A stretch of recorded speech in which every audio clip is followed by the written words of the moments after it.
So, ang mensahe natin ngayon ay konektado ulit sa dalawa nating nagdaang message. Okay? The Church of Christ noong the previous Sunday at saka the true worshipers of Christ. Connected ito. Pinamagatan ko po itong Your Praise and Worship 24/7. Ba? Iba to ngayon ha. So, may idea na siguro kayo. Now, isang beses kasi, nung teenager pa lang ako, teenage pastor pa lang ako sa Pasay, umattend kami ng tinatawag na 24-hour praise and worship. Naka-experience na ba kayo noon? 24-hour yun, grueling, 24 hours from 5 a.m. to 5 p.m. the following day. Ewan ko lang kung natapos nila yung ganon, kasi siyempre hindi naman kami buong diretsyo, no? Ang tao come and go. Alright, so yung event na yun ay ginanap sa Pasay City Sports Complex. Ngayon ay Cuneta Astrodome na. Kung di ako nagkakamali, ano? So, halos walang patid yung kantahan, yung pagpupuri, sayawan, and then, pagpagod yung mga tao, uwi na sila. Tapos, meron na namang ibang church na darating. Laging puno yung, yung venue, eh. Pagkatapos, mapuputo lang yung kantahan kapag may speaker na may preacher.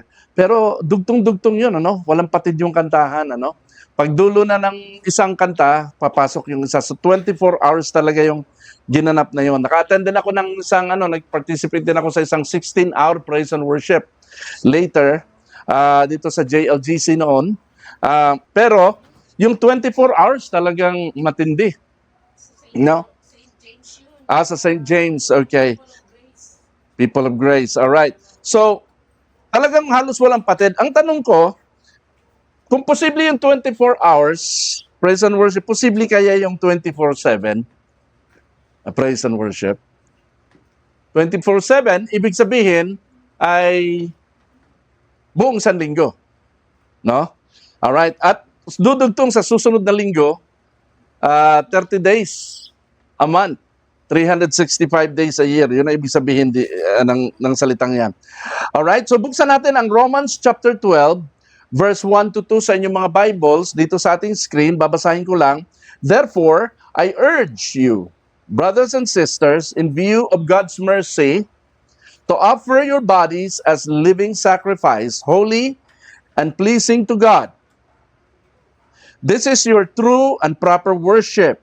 Do not conform to the pattern of this world, but be transformed by the renewing of your mind.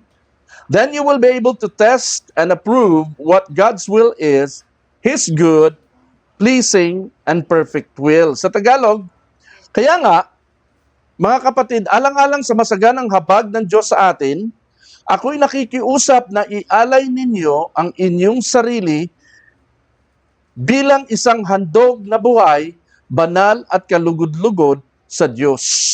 Ito ang karapat-dapat na pagsamba ninyo sa Diyos. Huwag kayong makiayon sa takbo ng mundong ito, mag-iba kayo sa pamamagitan ng pagbabago ng inyong pag-iisip upang maunawaan ninyo ang kalooban ng Diyos, kung ano ang mabuti, kalugod-lugod, at ganap na kalooban niya. Amen po? Purihin ng Panginoon sa pagbasa natin sa kanyang salita. Kapag tinanong natin ang maraming mga Kristiyano kung ano ang pagsamba, iba't iba ang sagot na maririnig natin. What is praise? Ano palagay niyo sa inyong sarili? Ano ang praise and worship? Pasasalamat, pagpupuri, So, kadalasan ang sagot, praise and worship is pag-aawitan, pagpupuri, pagsisimba, pag-aalay ng handog sa Diyos. Amen? Ito ang nakamulatan nating kahulugan po ng papurit pagsamba sa Diyos. Dito tayo nahubog dito tayo nagising. Pero alam niyo po ba na may kulang ito? Ang tunay na pagsamba ay higit na mas malalim po kaysa praise and worship na ginagawa ng mga Kristiyano sa simbahan. Alright? Tandaan natin yan. Pero bakit kaya hindi itinuturo ng mga simbahan ang tunay na pagsamba na sinasabi ng Biblia? Meron kasi sinasabi ang Biblia na tunay na pagsamba. Bakit kaya hindi na ituturo ito? Baka yung iba hindi lang nila alam siguro? Or go with the flow lang kaya? O baka yung iba ay dahil bawal magturo ng iba na nakagisnan. Kaya nga, yung mga simbahan, iba-iba sila ng mga sistema ng pamamaraan ng pagsamba. Alright? Depende sa denominasyon o sekta. Alright?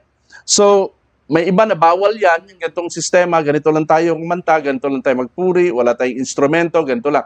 Iba-iba ng mga sistema, o di kaya, baka para ang mga tao ay regular na magsimba. Dumating sa church, dumami ang miyembro, at marami ang magta-tithes and offerings.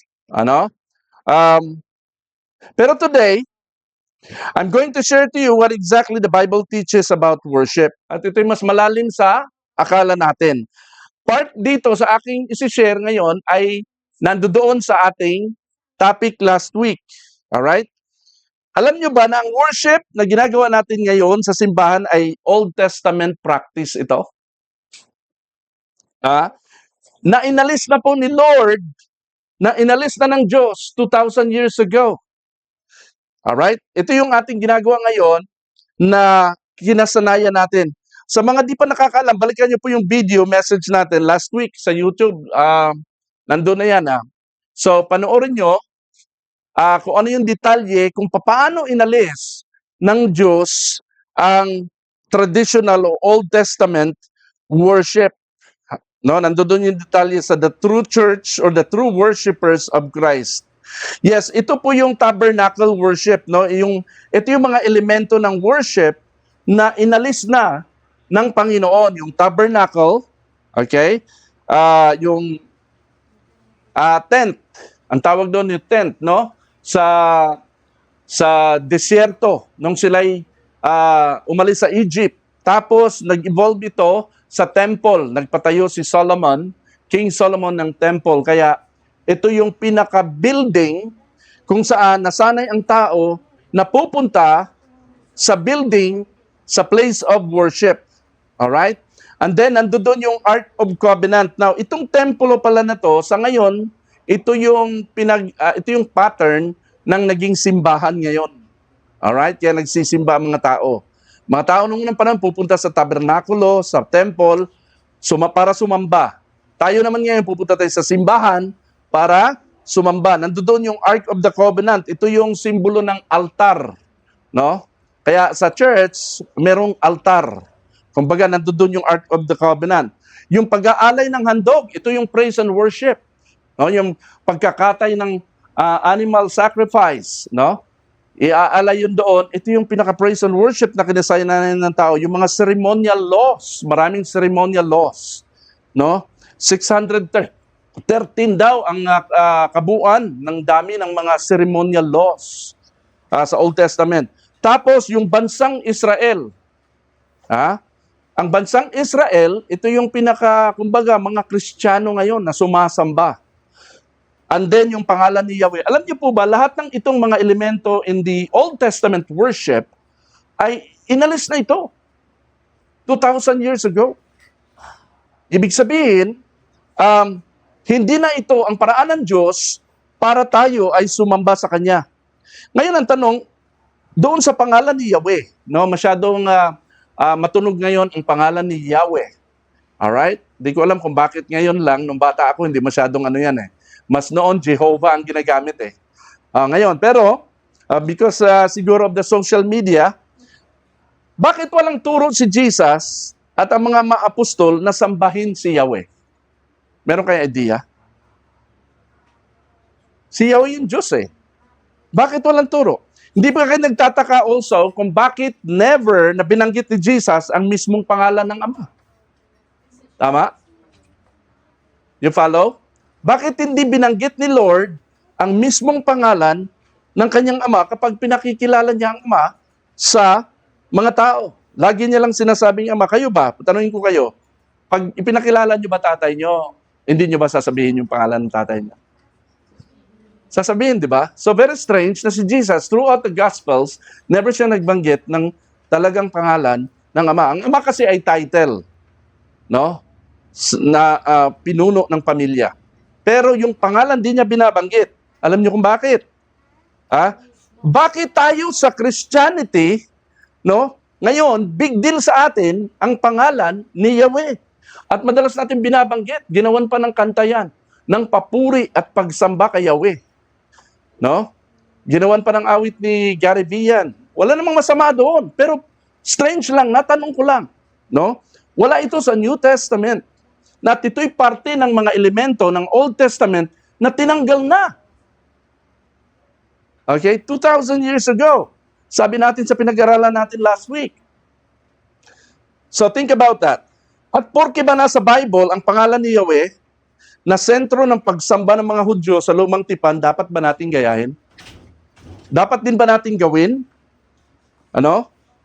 Now, tanungin ko kayo, how did Jesus' name come about? Papaano, saan galing ang pangalan ni Jesus? Ang pangalan ni Yahweh sa Hebrew word ay Yehoshua. Okay? Yahweh, for short, mas shorter yung tetragrammaton na YHWH. Pero ang pangalan niya, sa literal na Hebrew ay Yehu, short for Yahweh. Shua means salvation. Pinag-isa yan, Yehoshua, Yahweh our salvation. Alright? Dito galing yung, nung nauso na yung Greek word, maikli na ang pagsasalita nila, naging Yeshua na lang. Doon galing yung salitang Yeshua sa Yehoshua. So, ibig sabihin, ang pangalan ni Jesus galing kay Yahweh. Tapos, nung matranslate yung Bible sa Latin, ang Latin word ng Yeshua ay Jesus. Tapos, nung naimbento na ang English language, kasi huli nang naimbento ang English language. Nung nagkaroon na ng English language, ang English ng Jesus ay Jesus. So doon galing ang pangalan ni Jesus. Nasusundan natin? Now, hindi niya binabanggit, may dahilan. Ba't di niya binabanggit ang pangalan ng Ama? Alright? Sabi sa Matthew 1:21, she will bear a son, and you shall call his name Jesus, Yeshua, Jesus, for he will save his people. O, kita nyo? So, nandoon yung Jesus, Yeshua. Nandoon yung he shall save his people. Yun yung Yeshua doon.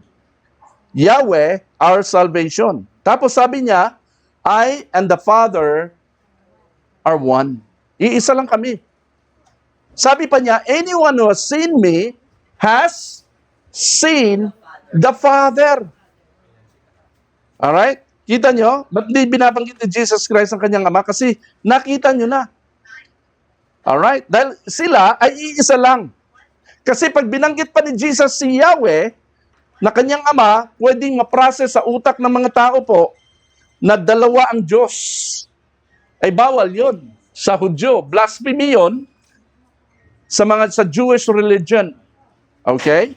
In fact, isang demonic na kulto po si Jesus Christ noong unang panahon. Yan ang palagay ng mga tao noong unang panahon kay Jesus. Yan ang tingin nila kay Jesus noon. Nung magpakilala siyang anak ng Diyos. O, tanungin ko nga kayo. Alright? Tingin kayo sa akin, tanungin ko kayo. Halimbawa, may dumating dyan na isang tao. Ordinaryong tao at magpapakilala siya ang anak ng Diyos. Ako ang anak ng Diyos. Ako ang manunubos. Maniniwala kayo agad? Oh.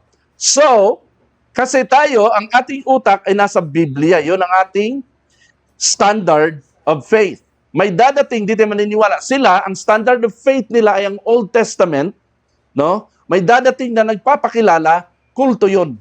Pag may bagong dumating. Kaya, ganun yun. Maingat si Jesus sa pagsasalita. Pero may mga truth na kinakailangan natin maunawaan. Sabi sa Colossians chapter 1, verse 15 to 18, maikli lang nilagay ko dyan, pero babasahin ko sa inyo ng buo. Sabi ni Paul, Christ is the visible image of the invisible God. He existed before anything was created and is supreme over all creation. For through him, God created everything in the heavenly realms and on earth. He made the things we can see and the things we can't see, such as thrones, kingdoms, rulers, and authorities in the unseen world. Everything was created through him, And for him, he existed before anything else. And he holds all creation together. Kaya nananatili itong creation na ito because minimaintain ito ni Jesus. Christ is also the head of the church, which is the body. He is the beginning, supreme over all who rise from the dead, so he is the first in everything. Everybody say first in everything. First is in everything. Ulit, first in everything. First and everything. Jesus po yan. Sabi sa Philippians, at the name of Jesus, every knee should bow in heaven and on earth and under the earth, and every tongue acknowledge that Jesus Christ is Lord to the glory of the Father. Si Jesus Christ lang talaga yung dapat. Amen? Alright? Heaven, earth, at saka under the earth. O, kita yung mga angels, yung mga tao, at yung mga patay na nasa ilalim ng lupa. No? Sumasamba. Si Jesus Christ lang talaga ang center ng lahat. Jesus is the center of it all. He is the center of our worship, of all worship. Naintindihan natin? His name is above every name. Everybody say, His name is above every name. His name is above every name. Yes, even Yahweh's name. Kasi if Yahweh's name is greater than Jesus at hindi niya ipinakikilala, yun ay insulto sa Yahweh, kay Yahweh. Amen? Alright. Pero bakit sa atin, sa Christianity ngayon, itinataas ang pangalan ni Yahweh na hindi naman inutos ni Lord? What for? Una, hindi binanggit ni Jesus sa New Testament. Ikalawa, walang utos sa atin. Ikatlo, walang record ng early church practice na binabanggit ang pangalan ni Yahweh at ginagawa ang Old Testament worship system. Yun yung early church. Kasi ang sinusundan natin ngayon, mula nung dumating ang Protestantism noong 16th century, ay yung early church. Pero, sa early church, walang record na prinactice nila ang Old Testament worship. Pero bakit nabuhay ito ngayon, bumalik ito ngayon? So, ito yung kapupuntahan natin para magkaroon tayo ng mas malawak na understanding what worship is all about. No? Sabi diyan, at the name of Jesus, every knee should bow and every tongue acknowledge that Jesus Christ is Lord. Amen po? So, to bow to Jesus is to worship. Amen? Tinuro natin last week yung tinatawag na proskeneo. Naalala nyo? Sinong nandito last week? Taas ang kamay. Andito last week. Okay? Proskuneo. Yon, ang pronunciation nun. Proskeneo. Proskuneo. Alright, tandaan natin, yun yung word na worship. Okay? So, this is also act of kissing toward. No? Yung hawak ng kamay, taas halik, no? Magbabaw, luluhod, etc. Okay? So, yan ang proskeneo. Alright? Tuwing linggo lang ba dapat magbabaw tayo kay Jesus? At sa simbahan lang ito gagawin? Hindi. Dapat araw-araw, di ba? 24/7. Why? Because He is Lord of all. He is Lord of all our days, all our time. Pero iba yung ating sinasamba, sinasamba ng marami mga Kristiyano pag araw ng weekdays. No? Alright, papaliwanag natin ito mamaya. Now, ang ganitong act of worship, bowing down, kneeling, kissing, Old Testament ceremonial practice ito sa temple noon. Hindi ito pwedeng gawing 24/7. Yung sinabi ni Jesus na 24 na pagsamba sa espiritu at sa katotohanan, yun ay 24/7 worship yun. Alright, mamaya papakita natin yan. So, si Jesus at mga apostol, pag pumapasok sila sa tabernakulo sa templo at saka sa sinagoga, meron bang nabasa kayo na nakalagay doon na sumamba si Jesus? Yung mga apostol pumasok sa templo para sumamba, hindi, nagturo sila. Nagpaliwanag sila ng salita ng Panginoon. Hindi sila pumupunta sa templo, sa sinagoga, para sumamba. Ang pagsamba nila sa labas ng templo nila ginagawa. Sa labas ng sinagoga, sa labas sa mga bahay-bahay. Alright? Pero hindi sa simbahan. Kasi alam nila, inalis na ng Lord yun. Ha? Pero ngayon, bakit halos lahat po ng churches, ang mga turo ay hikayatin natin ang mga tao para pumunta sa simbahan at sumamba. Doon natin ini-encourage sumamba tayo, punta tayo sa church. So gusto ko lang itama yung ating thinking as we grow in knowledge and understanding sa Word of God. Ang point ko is ganito, sa simbahan lang ba talaga pwede sumamba? Di ba hindi? Ang totoo, binuhay natin sa Christianity ang napakatagal na inalis ni Lord, ng Diyos. Ano yun? Ang pumunta ng simbahan para sumamba. Anong sabi sa John? Yan o. No, yung Samaritan woman at saka si Jesus Christ nag-uusap dito. Anong sabi sa Juan 4:21? Pakibasa, sabay-sabay, malakas ha, ready? Go. Sinabi ni Jesus, maniwala ka sa akin. Darating ang panahon na sasambahin ninyo ang Ama, hindi na sa bundok na ito o sa Jerusalem. Maniwala ka sa akin. Darating ang panahon na sasambahin ninyo ang Ama, hindi na sa bundok na ito. Aling bundok yon? Base sa pinag-aralan natin last week, anong bundok yon? Yun yung Mount Gerizim. Dito sumasamba ang mga Samaritano. Ano? Hindi na sa bundok na ito. At hindi na rin saan? Hindi na sa bundok na ito at hindi na sa Jerusalem. Yung Jerusalem, ito yung Mount Moriah. Everybody say Mount Moriah.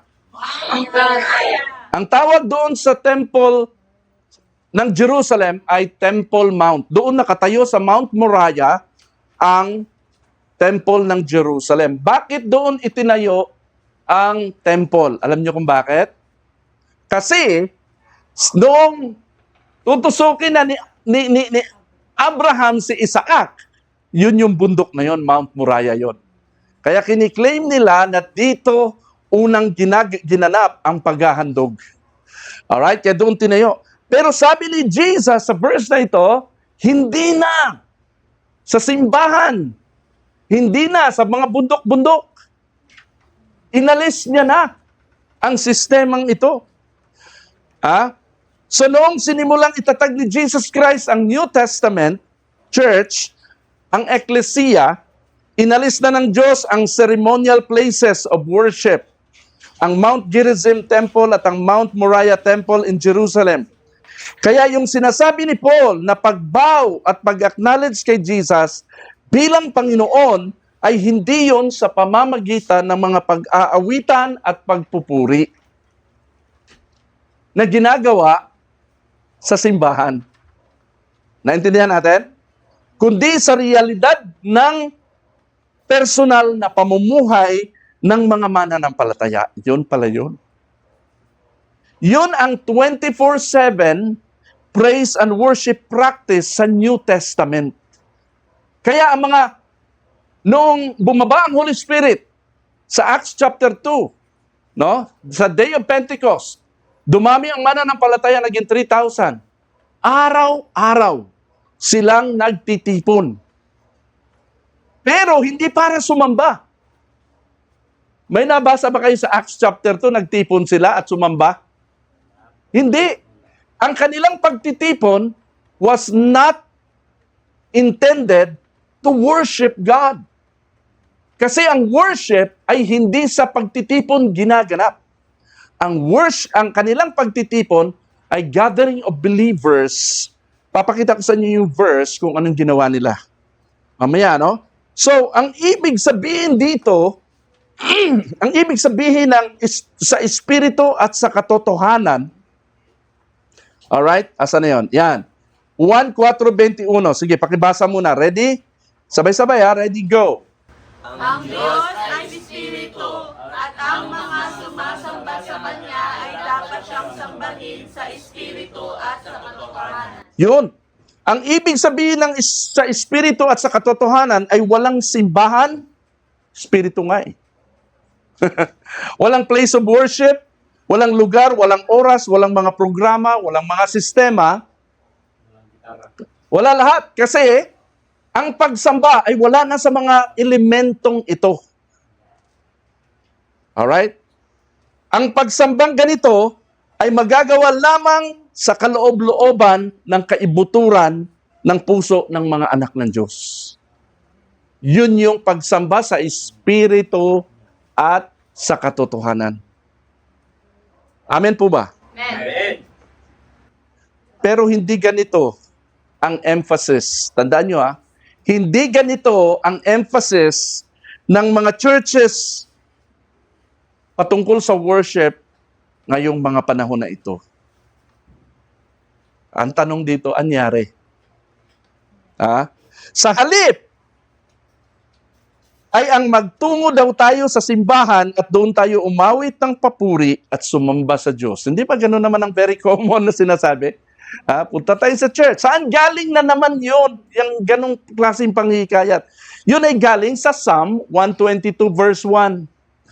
Na may kanta pa nga yan, I was glad when they said unto me, let us go into your house, O Lord. No greater joy. Alright? Dito galing yan. No? Old Testament practice na pupunta sila sa temple, sasamba, lahat ng pagsamba doon gagawin. Ito'y kinalos na 2,000 years ago. Inalis na. Ano nangyari? Bakit nandito tayo? Sumasamba tayo. Tumataas ang ating kamay. At pagdating ng linggo lang yung ginagawa, mula Lunes hanggang Sabado, ano bang sinasamba natin? Ang emphasis ay nasa pagsamba sa simbahan, wala sa pagsamba bilang buhay mo na araw-araw. Hindi mali yun. Ang emphasis ay napunta doon, kaya ang tao, gagawa ng kasalanan Lunes hanggang Sabado, pupunta ng simbahan para magbawas ng kasalanan. Kasi makakasamba na sila sa Diyos. Makakapag-pray, makakahingi ng tawad. Ang isip nila, ang simbahan, ang lugar para maglinis-linis sa sarili. Pagdating ng Lunes, magpapakarungis na naman. Pero hindi ganon ang katuruan ng Biblia patungkol sa pagsamba ng mga New Testament believers. Kaya nga inalis na yun eh. Amen? Walang masama doon, kaya lang yung turo at emphasis napunta doon. So ang mga ceremonial physical worship places and practices noon sa Old Testament ay pinalitan lang po natin ng modern popular terms na sacraments. At saka praise and worship.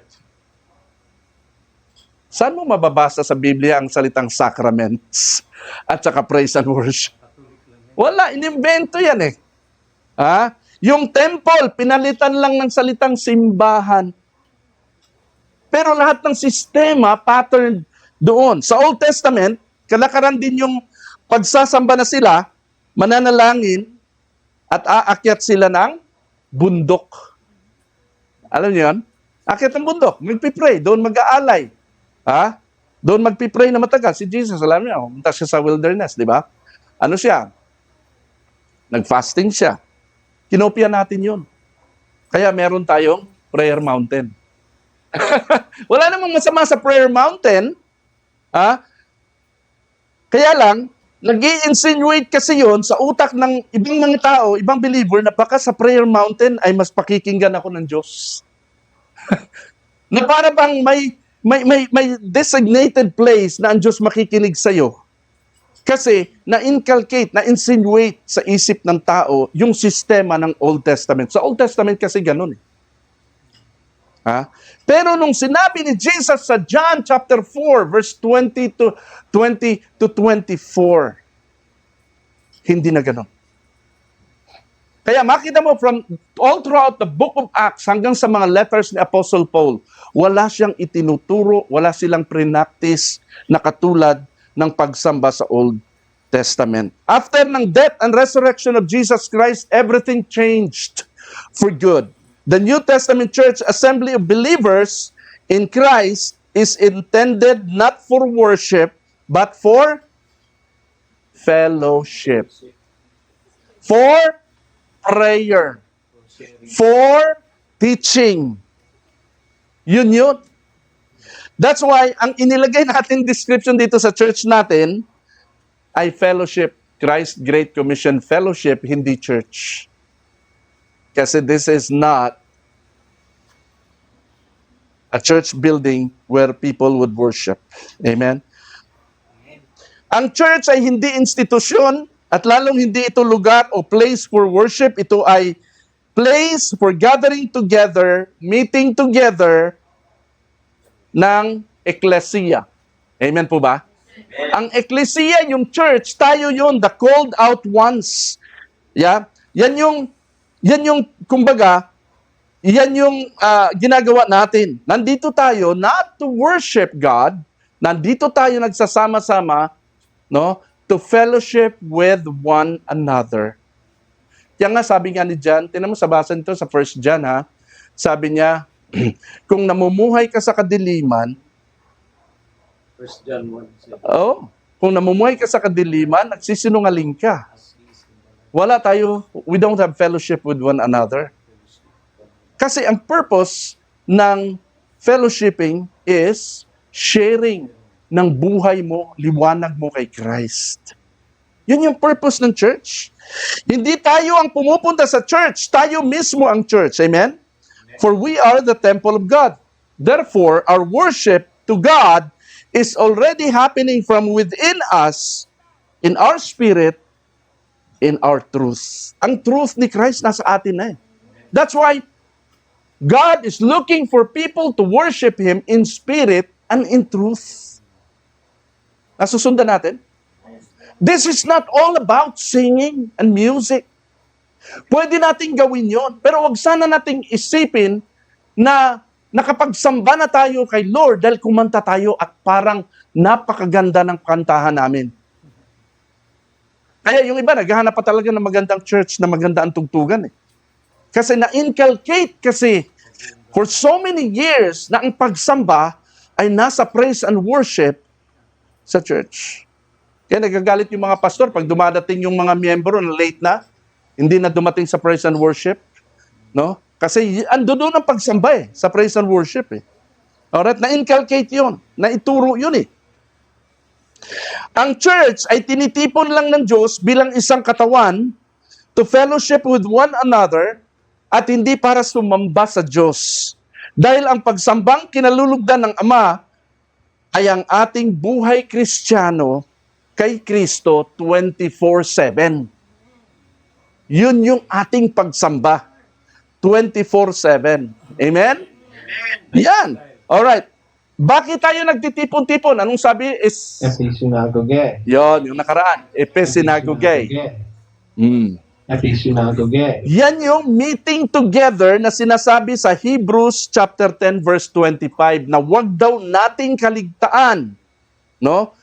Ang pagdalo sa ating mga pagtitipon gaya ng ginagawa ng ilan, sa halip palakasin natin ang loob ng isa't isa, lalo na ngayong nakikita nating malapit na ang araw ng Panginoon. Ang purpose pala ng meeting together o episinagoge, hindi for worship but to fellowship, for encouragement, sharing with one another. So ang purpose ay horizontal, fellowshipping. Si kapatid ang nasa isip natin. Pupunta ako sa church, gusto kong makita si kapatid. Gusto kong i-share sa kanya ang kabutihan ng Panginoon sa atin. Kaya maganda nga dapat meron tayong testimony rito eh. Encourage natin ang testimony, anong ginawa ni Lord. Yun yung purpose. Hindi tayo pumupunta dito para sambahin ng Panginoon. Nakasamba na tayo dapat throughout the week bago tayo pumunta. Amen. Yan yung purpose ng Hebrews 10:25. Pero mali ang paliwanag dyan ng kadalasan eh. Alright? So, ang dapat nating mindset sa pagsisimba, pag tayo nagtitipon, ay si kapatid. Sabihin mo si kapatid. Yung kapatiran. No? Horizontal fellowshipping, not vertical. Vertical kasi worship na yan eh. Dapat ang pagpupunta tayo sa church, nakapag-worship na tayo mula Lunes hanggang Sabado or hanggang Linggo, no? Yung buhay natin kalugod-lugod sa Diyos. Yun yung worship. 24/7. So ano ba ang ginagawa pag nag-assemble ang body of Christ? Anong ginagawa? Pakibasa. Mga Gawa 2:42. Ready, go. Nananatili sila sa itinuro ng mga apostol, sa pagsasama-sama bilang magkakapatid, sa pagpipira-piraso ng tinapay at sa pananalangin. Yun ang ginagawa nila, yun ang pinanatili nila. Pag sila nagtitipon-tipon, itong Acts chapter 2, this is immediately days after the Pentecost. No? Nanatili sila sa apat na bagay na ito dapat ang pinaka-pattern ng mga churches ngayon. Number 1, sa itinuro ng mga apostol, apostolic teachings, Word of God. Number 2, sa pagsasama-sama bilang magkakapatid, fellowshipping. Number 3, pagpipira-piraso ng tinapay, breaking of bread. Hindi nawawala sa kanila yun. Utos kasi ni Jesus Christ yun. Hanggang sa siya'y babalik, gawin nyo ito parati. Na kayo ay magbi-breaking of bread. Pang-apat, panalangin. So ito palang apat na ito, ang apat na bagong elemento ng fellowship. May sinabi ba ritong worship? Nasaan ang praise and worship dito? Saan man lang may binanggit man lang doon, maski konting clue na nagpuri sila sa Diyos? Wala eh. Pero hindi naman siguro, may tanong lang ako, hindi naman siguro kasalanan kung mag-praise and worship. Hindi bawal yun. Ang sinasabi ko lang, yung emphasis napunta doon. Parang yun na lang ang focus. Oo. Yun, napunta na doon. At ang inganyo ng mga pag-iimbita sa church ay para sumamba.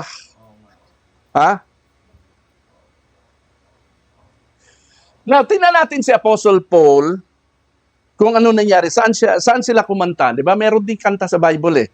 Pakibasa, Efesos 5:19. Sa inyong, ready, go. Sa inyong pag-uusap, gumamit kayo ng mga salmo, mga himno at mga awiting espiritual. Buong puso kayong umawit at magpuri sa Panginoon. Lagi kayong magpasalamat sa Diyos na ating Ama dahil sa lahat ng bagay, sa pangalan ng ating Panginoong Jesucristo. Kita nyo? Nandoon ginawa ang pagpupuri. Ang pag-uusap dito ay regular conversation, daily conversation, meaning hindi ito ceremonial conversation inside a church building. Yung pag-aawitan ng papuri at mga spiritual songs at mga salmo at himno. Alright? Now, sina Pablo at Silas, tingnan natin, sa loob ng bilangguan sila nag-praise and worship. Pakibasa, mga Gawa 16. Ready, go. Nang maghahating gabi na, sina Pablo at Silas ay nanalangin at umaawit ng mga himno sa Diyos. At nakikinig naman ng ibang mga bilanggo. Wala ano-ano'y lumindol ng malakas at nayanig pati ang mga pundasyon ng bilangguan. Bilang nabuksan ang mga pinto at nakalag ang mga talikala ng lahat ng bilang-bilang. Kita mo? Saan sila nag-praise and worship? Sa bilangguan. Sa labas ng simbahan, ginaganap ang mga kantahan. No? Walang masama na mag-praise and worship sa church. We can do it everywhere. Amen? Walang masama. Ang sinasabi ko lang yung emphasis na focus na doon. Na pag hindi maganda ang kantahan, hindi maganda ang tugtugan, wala si kapatid, etc., etc., hindi maganda ang aura ng lahat ng mga pangyayari, hindi ka makapagsamba sa Panginoon. Tama po ba? Ganun ang kadalasan eh. Mali no? So, hindi ako tutol sa praise and worship. Ulitin natin hindi ako against sa praise and worship na ginagawa natin sa church ngayon. Walang mali doon. In fact, everybody here knows I'm also a musician. Nag-serve ako sa praise and worship bilang praise and worship leader at saka pastor for mahigit 2 decades. Mahigit 2 dekada. May mga 3 dekada na. No, laylon lang ako ngayon dahil may edad na tayo at nasa pastoral ministry na tayo. But I believe in praise and worship. Pero hindi ito ang dapat na sentro ng pagsamba dahil ang tunay na pagsamba na hinahanap ng Diyos Ama ay sa Espiritu nga at sa katotohanan. Madalas pagka sumasamba tayo sa simbahan, hindi sa Espiritu at katotohanan. No? Minsan kapag sintonado yung boses, ano ba naman yan? Kanta nila yan. Usapin mo nga yan, mag-meeting tayo mamaya. Wala sa tono. Nag-practice ba yung mga yan? Mga gano'n, ano? Basta't maraming problema sa ganito. Alright? Wala sa awitan, kundi nasa ating puso at pamumuhay araw-araw 24/7. Andoon ang pagsamba. Kaya pag umaawit tayo, pag aawit tayo, pag nandito, nagfe-fellowship tayo, galingan naman natin. No? Hindi yung pag umawit tayo, walang kalatoy-latoy. Kasi anong purpose ng ating pag-awit? Para i-encourage ang ating kapatid. Amen po ba? Hindi para sumamba sa Panginoon. Bigyan mo ng puso at damdamin. At ituro mo si kapatid, oh, I love you with the love of the Lord. Amen po. Amen. Alam niyo po, ang gawain sa simbahan, anumang gawain sa simbahan ay walang kinalaman ng pagsamba natin sa Espiritu at katotohanan. Ulitin ko lang. Anumang gawain ginagawa natin sa simbahan ay walang kinalaman sa pagsamba sa Espiritu at katotohanan. Alam niyo kung bakit? Kasi kahit yung mga kriminal, kahit yung mga kurakot sa gobyerno, kahit yung mga immoral, kayang-kayang gawin ang sumamba sa loob ng simbahan. Baka mas magaling pa sila. Yung mga professional singer at mga professional musician, mas magaling pa sila. Kayang-kaya nilang gawin yon. Yun ba ang batayan ng Diyos ng pagsamba, ang magandang awitan at tugtugan?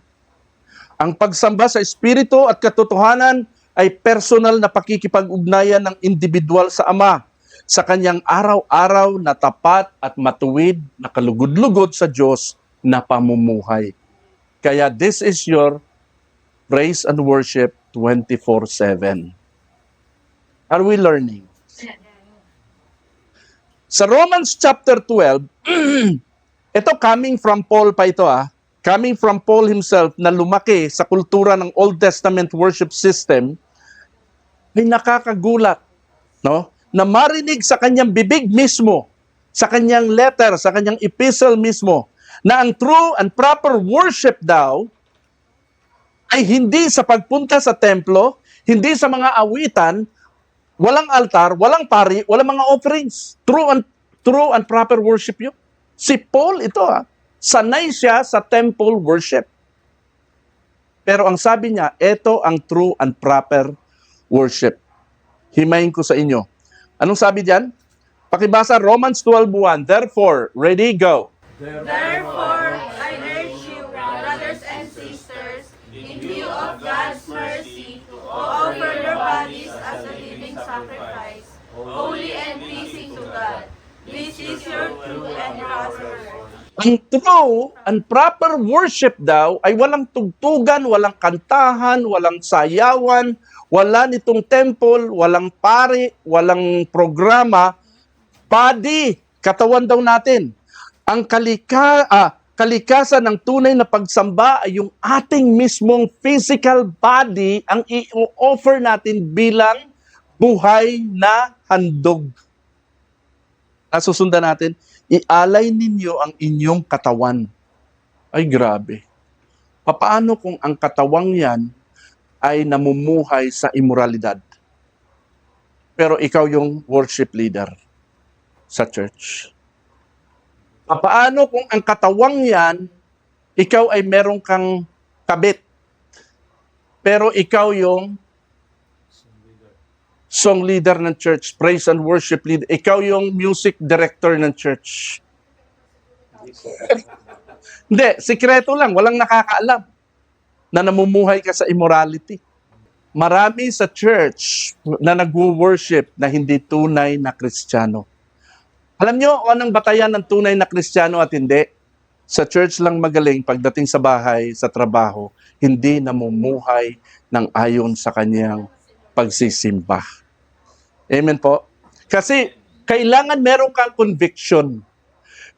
You will be convicted of sin if the Holy Spirit is in you. Amen? Living sacrifice ang ating katawan. Ha? Hindi lip service. Kita niyo yung LS, living sacrifice, lip service. Sa church, yung ating, minsan yung mga pagtaas ng kamay, mga pag-awit-awit, lip service yan eh.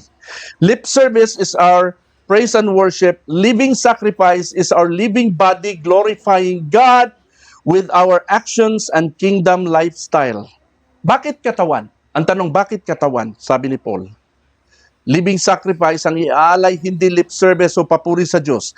Kasi nga, sa lip service, pwedeng sumali na magpuri, sumamba kahit ang mga marurumi ang puso. Mga may sama ng loob, may galit, may hinanakit, may planong gumawa ng krimen, yung mga namumuhay sa imoralidad. Pwede silang sumali kasama natin dito na nag-worship. No? Tas akala nila, okay na sila kay Lord kasi nga nakapagsimba na sila muna. Naintindihan natin? Hindi. Kaya wag nating ibigay yung emphasis sa simbahan. Ibigay natin ang emphasis sa pamumuhay, individual lifestyle ng bawat miyembro na nagsisimba. Yun yung worship natin 24/7. Sa lip service kasi, sa bibig natin, nandyan din ang mga hypocritical praise and worship. Narinig nyo naman yan. Mga hypocritical na praise and worship. Oh, I love you with the love of the... Uy, buti nandito ka. Tagal mo nang may utang. Halag ka sa akin, mami. Usap tayo. Yes, I love you with the love of the Lord. Oh, mamalis ka, mami. Usap tayo, tagal-tagal ng utang mo, bayaran mo ako.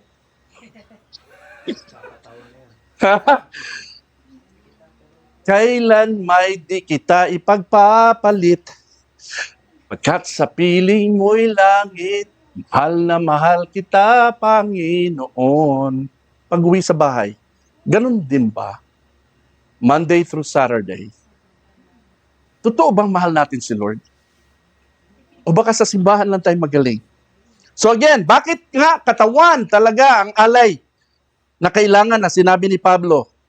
Sa katawan, nandoon ang buhay at tinubos, o buhay na tinubos at binabago ni Kristo. Alam niyo, ang tunay na Kristiyano, binabago. Agree kayo? Amen. Isang patunay na hindi tunay na Kristiyano, hindi yan nagbabago. Ang ating katawan ay templo ng Holy Spirit.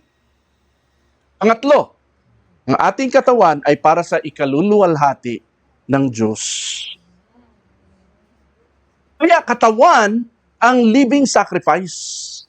Our bodies as living sacrifice, holy and pleasing to God. This is your true and proper worship. Now, ang tanong ko na, ituturo ba ito? Sa tinagal-tagal na natin nag-church. Now, ayaw ng ibang mga pastor makarinig o magturo ng ganito kasi baka mabawasan sila ng miyembro. Ako po, eto tapatang sabihin ko to sa atin, hindi ako matatakot na ubos ang miyembro. Mas gusto kong wag na lang kayong makipag-fellowship kung throughout the week ang buhay nyo ay wala kayong fellowship kay Lord.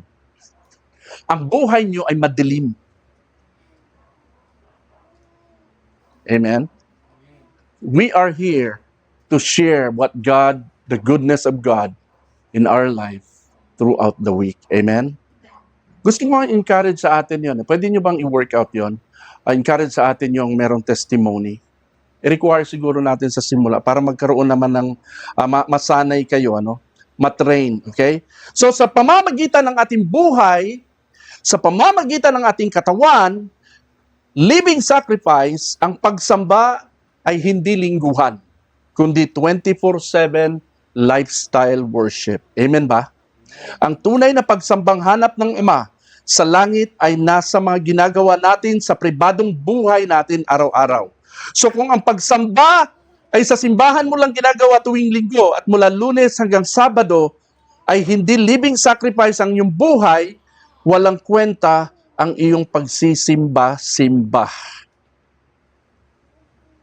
Ang sakit na salita, no? Rebuke ba ito? Rebuke ito. Now, sinasabi ko to, alam ko namang hindi naman kayo ganito, no? Pero dahil naka-video tayo lahat ng manunood nito, gusto kong marinig nila ito. Ang tawag doon ay ano? Hypocritical Sunday worship. So kung hindi mo rin lang inialay kay Lord ang buhay mo throughout the week, para lang wag nang idagdagan ng hypocritical worship ang mga kasalanang ginawa mo mula Lunes hanggang Sabado, mabuti pa huwag ka na lang magsimba. Kasi hindi ka rin lang naman makakapag-worship. Ang worship mo sa simbahan ay hindi rin katanggap-tanggap dahil ang buhay mo ay hindi kalugod-lugod. Ang totoong worship ng Kristiyano ay kalugod-lugod na pamumuhay in spirit and in truth. Amen ba? If you are living a lie, you're not worshiping in truth. Kasi nga, lie. Madilim ang buhay mo. Dahil hindi ka tanggap-tanggap ang iyong buhay. So, yan yung tatlo Tanda natin Bakit katawan? Sa katawan, nandoon ang buhay na tinubos at binabago ni Kristo. Ang ating katawan, ang templo ng Holy Spirit. Ang ating katawan ay para sa ikaluluwalhati ng Diyos. Kaya ang ating katawan, ang hain, handog, living sacrifice natin kay Lord. And this is 24/7 praise and worship. Amen? Alright? Anong sabi diyan? Pakibasa. Don't go, ready, go. Don't go to church on Sunday and pay respect to God if you didn't even respect Him Monday to Saturday. 1 John 1:6, so we are lying if we say we have fellowship with God, but go on living in spiritual darkness, we are not practicing the truth. Kahit magsimba tayo na magsimba, we cannot worship God in spirit and truth because we are lying and living in spiritual darkness. Paano ka magpupuri kay Lord pag linggo kung mula Lunes hanggang Sabado, ang mga lumalabas sa bibig mo ay mga masasakit na salita sa kapwa mo, galit at mura sa iyong asawa at mga anak. Tapos gagamitin mo yung same na mouth para magpuri sa Panginoon pag linggo? Double lifestyle yun no? Double standard ng buhay. Yan yung sinasabi sa 1 John 1:6. Huwag nating akalain na porke nagsisimba tayo ay ayos na tayo kay Lord dahil sa New Testament, ang pagsambang kinikilala lamang ng Ama ay ang buhay mo sa iyong sambahayan, hindi sa iyong simbahan. Ang pagsambang kinikilala ni Lord, ulitin ko, ay yung buhay mo sa iyong sambahayan, hindi sa iyong simbahan. No? Kinakailangan ayusin mo pamilya mo. Ayusin mo ang buhay mo. Kung may problema ka, ayusin mo muna yan. Para maging kaaya-aya, kalugod-lugod kay Lord, ang iyong pagsamba 24/7. Amen po? Huwag nating akalain yan, no? So, ito ang dahilan kung bakit sinabi ni Jesus na ang tunay na pagsamba daw ay sa espiritu at katotohanan, hindi sa templo o simbahan, kung saan may mga kaplastikan sa likod ng malalakas na tugtugan at awitan. Alright? Now, punta tayo sa pangalawa, ang kwalifikasyon sa pagsamba. Ano yung qualification daw? Therefore, I urge you, brothers and sisters, in view of God's mercy, to offer your bodies as living sacrifice. Nakita yung dinilawan ko dyan? Therefore. May qualification po para makasamba ang tao sa Diyos. Alam niyo po ba yon? Bago ka makarating dito sa chapter 12, para maging living sacrifice ang iyong katawan, dadaan ka muna sa spiritual renewal and confirmation ng Romans chapter 1 hanggang chapter 11. Nandoon ang lahat ng pakita ng sinasabi ni Paul, no? Ang sabi ni Paul, Ito ang dahilan kung bakit ang bungad niya sa chapter 12, therefore agad. Alam niyo yung salitang therefore? Nandoon dapat sa dulo yan eh. Conclusion yun eh. Pero bakit bungad? Kasi ang chapter 12, conclusive ito. Conclusion ito ng mula chapter 1 hanggang chapter 11. Ano yung mga nakalagay sa chapter 11? Inisa-isa ko makasalanan tayong lahat. Hindi natin kayang iligtas ang ating sarili sa kabila ng pagsisimba natin. Kamatayan ang kabayaran sa ating kasalanan. Inaring ganap niya tayo sa pamamagitan ng pananampalataya kay Kristo. May kapayapaan na tayo sa Diyos, no? Sa pamamagitan ni Kristo. Wala nang kahatulan ang mga na kay Kristo. Romans chapter 8 yan. Tinanggap tayo bilang mga anak ng Diyos. Wala nang makapaghihiwalay sa atin sa pag-ibig ni Kristo. Romans chapter 8 pa rin yan. Pagkatapos niya sinabi yung therefore sa chapter 12. Kailangan naranasan mo muna ang pagliligtas, pagbabago, pagtutubos ni Kristo bago ka makasamba at para ka maging living sacrifice. Hindi porke magaling ka kumanta, magaling ka tumugtog, hindi ko mo mahusay ka at iniidolo ka ng mga tao, ikaw na ang inilagay sa music ministry at ikaw na ang nagli-lead ng worship. Hindi po.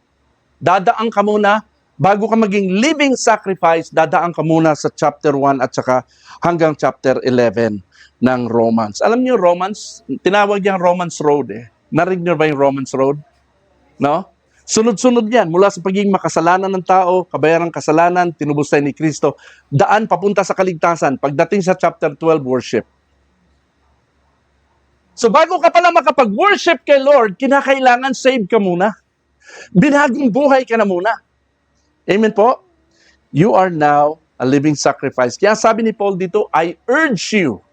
Ang kwalifikasyon sa pagsamba ay yung Romans chapter 1, hanggang chapter 11. Amen po ba? Punta tayo sa panghuli. Dalawang katangian ng mananamba. Pakibasa nga, Romans 12 verse 2. Ready? Go. Do not conform to the pattern of this world, but be transformed by the renewing of your mind. Then you will be able to test and approve what God's will is, His good, pleasing, and perfect will. Ano daw yung dalawang katangian ng mananamba? Non-conformity to worldly patterns, transformation through mind renewal. Yan yung dalawang katangian daw ng tunay na mananamba dito sa chapter 12. Ano yun? Okay? Do not conform to the patterns of this world. Ano ba yung mga patterns sa world na ito? Ano yung patterns dyan na sinasabi? Yung values natin, no? Sabi ng world, do what makes you happy. Pero sabi ni Lord, do what God pleases. Sa world, ang pera, money is for spending on yourself. Kay God, use money to honor God and help others. Sa marriage naman, live when you're no longer happy. Hindi ka na masaya, iwan mo na yan. Alam niyo po bang ano na ngayon? Approved na ngayon ng ano? Divorce? Yes, meron ng divorce sa Pilipinas. Live when you're no longer happy. Remain faithful, sabi ni Lord. And love sacrificially. Alright? Huwag tayong umayon sa worldly standard. Climb higher than everyone else, no? Para ka maging successful. Sikapin mo. Pero sabi ng Bible, be faithful, not just famous. No? Kahit hindi ka maging successful, we're not called to be successful. We are called to be faithful. Amen? All right. Follow your desires. Sabi ni Lord, honor God with your body. Hindi yung desire mo.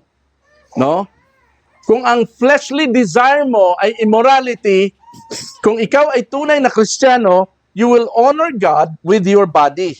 No? Sa forgiveness naman, get even, no? Wag mo akong pangungunahan, ano? Tatapusin ko ito. All right? Forgive as Christ forgive you. Pride, promote yourself. Walk in humility and serve others. Sa identity, your worth comes from achievements or popularity. Kay God, your identity is in Christ, not in the world's approval. No? Ang success ng church natin na ito ay wala sa bilang ng tao, wala sa approval ng mga tao, no? Kundi kay Lord. Amen po ba? Pangalawa, sabi natin kanina, transformation, no?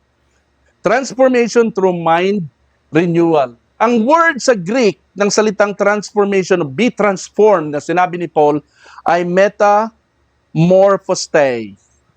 Ito yung metamorphosis, no? Complete change of mind. Complete transformation of mind. Yung kita yung caterpillar, no? Ibang-iba ang buhay ng caterpillar kaysa buhay ng isang, anong tawag yan? Butterfly. Ano sa Tagalog? Paru-paro. Yan. Metamorphosis. Yung palang ginamit ni Paul na word, no? Metamorphosis, no? Magbago, complete change. Ito ay katangian ng mananamba. Ayan. So, be transformed by the renewing of your mind. Ang old mindset mo, ano yung old mindset natin? I deserve revenge. Ang renewed mindset, God calls me to forgive. I must put myself first. Sa renewed mindset, I will serve others in love. My happiness is my goal. God's will is my highest goal. My worth depends on what people think. My identity is in Christ. So, nandyan yan, listed yan. Tingnan nyo na lang. Makikita natin yung old mindset nag-transform into godly mindset. Isa ito sa mga katangian ng living sacrifice na worship. Amen po ba? Alright? So, tandaan natin yan 1 Corinthians chapter 6 verse 9 to 10. Pakibasa. Malakas ready, go. Hindi ba ninyo alam ang mga kasalanan ay walang bahagi sa kaharian ng Diyos? Huwag ninyong gayain ang inyong sarili. Ang mga nakikiapid, sumasamba sa Diyos-Diyosan, nangangalunya, nakikipagtalik sa kapwa lalaki o kapwa babae, nagnanakaw, sakit, naglalasing, nanlalait ng kapwa o nandaraya, ay walang bahagi sa kaharian ng Diyos. Alam niyo yung mga unbelievers and sinners na binanggit dito ni Apostle Paul, sa verse pa lang na to, malinaw na kinukundina ni Apostol Pablo ang ganitong uri ng gawain. Condemnation ito. Judgmental dito si Apostle Paul. Anong sabi niya dito sa unang dinilawang ko? Ang mga makasalanan ay walang bahagi sa kaharian ng Diyos. How can sinners worship God? No? Halimbawa, tingin sa akin, ang buhay mo ay nakalista dito sa mga inisa-isa ni Pablo, tapos pagdating sa simbahan, sumasamba ka sa Diyos. How can you? Ang simbahan o gawain ng mga anak ng Diyos, ministry, gathering of the people of God, ito'y bahagi ng kingdom. No? Pero wala kang bahagi sa kaharian ng Diyos kung namumuhay ka dito. Kaya nga, no? Ang true worship ay wala sa awitan, wala sa tugtugan, wala sa pagsisimba, kundi nasa ating pamumuhay. Klaro ba? Kailangan ayusin natin yun. Nakalista yan. Klaro yan dyan. Alright? Ganyan ang ilan sa inyo noon. Ayun na, nag-transform na. Yun yung transform. Yun yung metamorphosis. Nag-iba na kayo. Ganyan ang ilan sa inyo noon, subalit kayo'y pinatawad na sa inyong mga kasalanan at ginawa na kayong banal ng Diyos. So pwede na kayong mag-worship, living sacrifice ka na, malinis ka na. Pinawalang sala na rin kayo sa pangalan ng Panginoong Kristo at sa pamamagitan ng Espiritu ng ating Diyos. Kita nyo? Yan yung transformation o tinatawag na metamorphostai. Metamorphosis. Now, ito ang matindi. Flee from sexual immorality. All other sins a person commits are outside the body, but whoever sins sexually sins against their own body.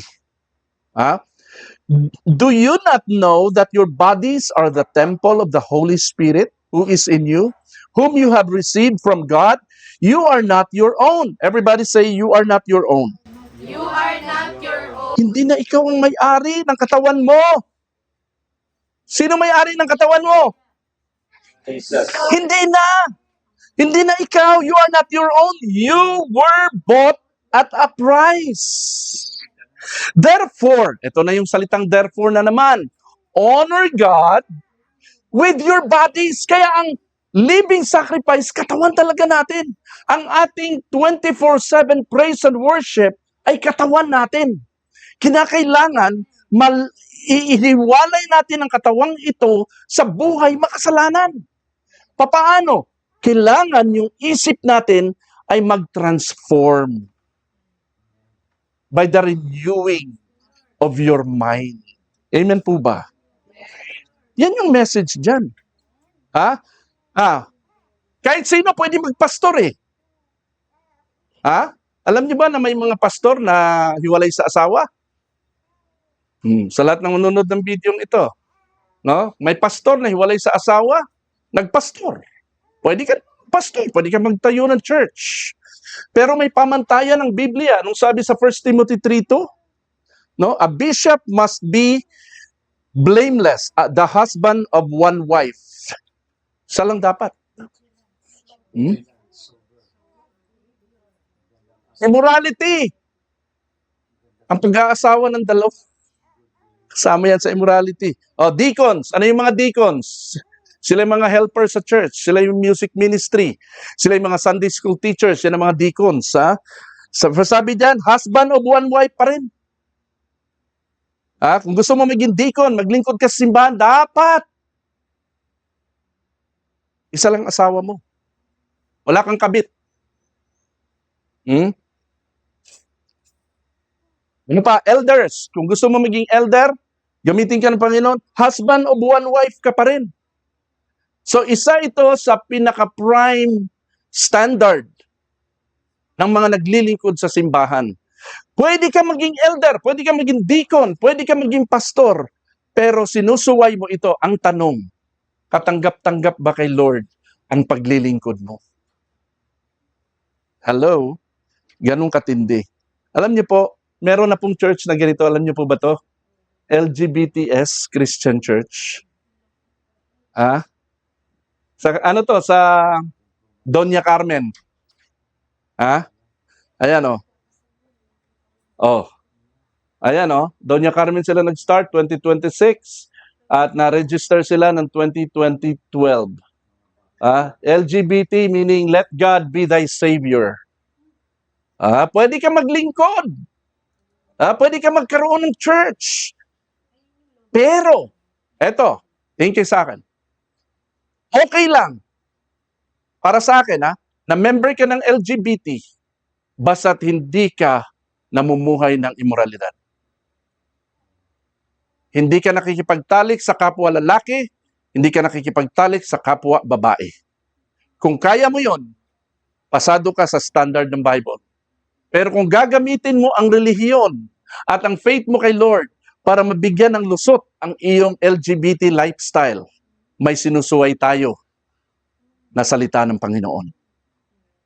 Sabi diyan, flee from sexual immorality. Amen? Everybody say that. Flee from sexual immorality. Flee from sexual immorality. Yan. So, magtatapos na tayo. Ito yung dalawa, tandaan natin dalawang katangian ng mananamba. Ano nga ulit yon? Ready, go. Non-conformity to worldly patterns. Transformation through mind renewal. Yes. Huwag daw tayong umayon sa sistema ng earth, ng mundong ito. Alright. Alam niyo kung ako ang tatanungin, bakit ginanito ng Ama ang paraan ng pagsamba sa Kanya sa New Testament? Gusto niyong malaman? Inalis niya yung lumang sistema na pinalitan niya ng bago at mas mahirap na sistema. Ito ang mahirap na sistema. Noong kasi sa Old Testament, kaya marami silang asawa ng Old Testament, si Solomon, ilan ang asawa niya? 700. 1,000 lahat yun. May concubines pa siya. Si David, kung sino-sino mga naging asawa niya. No? Ang immorality noon, very rampant. Pero bakit okay sila kay Lord? Kasi Mas madali lang noon. Pupunta lang sila sa temple, maghandog lang sila ng alay, matatakpan na yung kasalanan lang. Ngayon, hindi na. Iba na ngayon. Inalis na ng Lord ang lumang sistema ng pagsamba na ginagamit ng tao para sila'y makalusot sa kanilang kasalanan. Magpatuloy sa kasalanan, pero dahil nakakapaghandog, alay sila sa Diyos, natatabunan ang kasalanan yun. Ngayon, wala nang gano'n. Ha? Mas mahirap na ngayon ang sumamba sa Panginoon kasi sa espiritu at katotohanan na. Nasusundan natin? Buhay na. Totoong buhay na. Yun yun.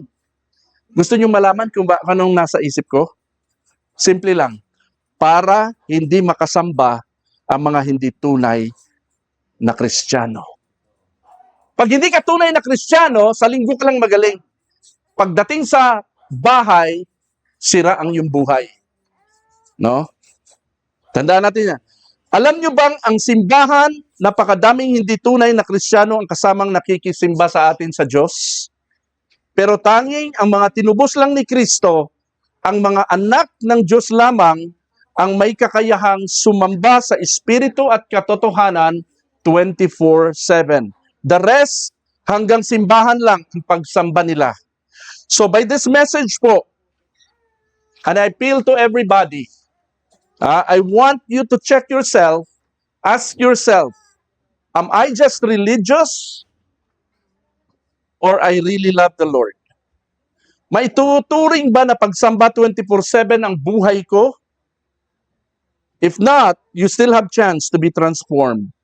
Isuko mo yung buhay sa Panginoon. I'd like you to read this. Pakibasa ang ating conclusion. Ready, go. Ang tunay na pagsamba ay di lamang sa ating mga labi, kundi sa ating espiritu at sa katotohanan ng salita ng Diyos. Kung tunay mong nauunawaan ang awa ng Diyos, sa at puso ang pag-aalay ng iyong buhay, bilang handog, pagsasalamat at pagsamba mo sa Panginoon 24/7. Praise the Lord. Purihin ang Panginoon sa kanyang salita. Nawa ito ay nagbukas sa atin ng kaunting kaalaman at karunungan at let's yield to Jesus. Amen? Purihin ang Panginoon. God bless you all sa lahat ng mga nanood ng video, sa lahat ng nandito. Purihin ang Panginoon sa kanyang kaluwalhatian. Amen. Amen.